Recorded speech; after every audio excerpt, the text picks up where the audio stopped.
ഞാനൊരു കഥ പറയാം. നമ്മളോട് ഒരു ടാസ്ക് ഏൽപ്പിച്ചു, ഒരു വീട്ടിലേക്ക് പോകാനാണ്. പക്ഷെ ഈ വീട് മറ്റൊരു നാട്ടിലാണ്, നമുക്കൊരു പരിചയമില്ലാത്ത ഒരു നാട്. അവിടെ ഒരു സിറ്റിയില് കുറെ വളവും തിരിവും ഒക്കെ ചെയ്തിട്ടാണ് ഈ വീട്ടിലേക്ക് എത്തുക. അങ്ങനെ നമ്മൾ ആ ഒരു യാത്ര സ്റ്റാർട്ട് ചെയ്തു എന്ന് വിചാരിക്കുക. അങ്ങനെ ഫൈനലിൽ നമ്മൾ അവിടെ എത്തിയെങ്കിലും പക്ഷെ നമ്മൾ തിരിച്ചു പോകുമ്പോൾ ചിലപ്പോൾ മേ ബി നമുക്ക് വഴി അറിയാത്ത അവസ്ഥ ഉണ്ടാവാം. ഇതേ സ്ഥലത്തേക്ക് ഒന്നുകൂടി നമ്മൾ പോകാൻ വിചാരിച്ചു കഴിഞ്ഞാല് മേ ബി വീണ്ടും ആ വഴി തെറ്റാനുള്ള സാധ്യത ഉണ്ട്.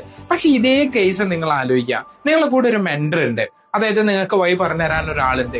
ഈ മെന്ററെ കൂടെ നിങ്ങൾ കണ്ടിന്യൂസ് ആയിട്ട് അതേ സ്ഥലത്തേക്ക് ഒരു 50-60 വട്ടം നിങ്ങൾ കണ്ടിന്യൂസ് ആയിട്ട് പോയിട്ടുണ്ടെന്നുണ്ടെങ്കിൽ ഒബ്വിയസ്ലി ആ വഴി നിങ്ങൾക്ക് ഇനി മെന്റർ ഇല്ലെങ്കിലും ഈസി ആയിട്ട് പോകാൻ വേണ്ടി പറ്റും.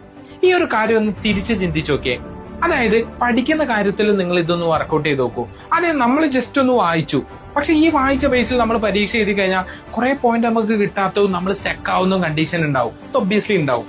പക്ഷെ ഇതേ സാധനം വീണ്ടും വീണ്ടും നമ്മൾ റിവിഷൻ ചെയ്താലോ, വീണ്ടും വീണ്ടും നമ്മൾ പഠിച്ചാലോ, പിന്നീട് അതിൽ നിന്ന് ചോദിക്കുന്ന എല്ലാ ചോദ്യത്തിനും നമുക്ക് ആൻസർ ചെയ്യാൻ വേണ്ടി പറ്റും. അതിന്റെ കൂടെ നമുക്കൊരു മെന്ററിങ് കൂടി ഉണ്ടെങ്കിലോ കുറച്ചുകൂടി ഫാസ്റ്റ് ആയിട്ട് ലേൺ ചെയ്യാനും പറ്റും. ഇങ്ങനെ നിങ്ങൾ പഠിക്കുകയാണെന്നുണ്ടെങ്കിൽ നിങ്ങൾ പഠിക്കുന്ന ഓരോ കാര്യം നിങ്ങളുടെ ബ്രെയിനിൽ 10x ആയിട്ട് അവിടെ സ്റ്റോർ ചെയ്യും.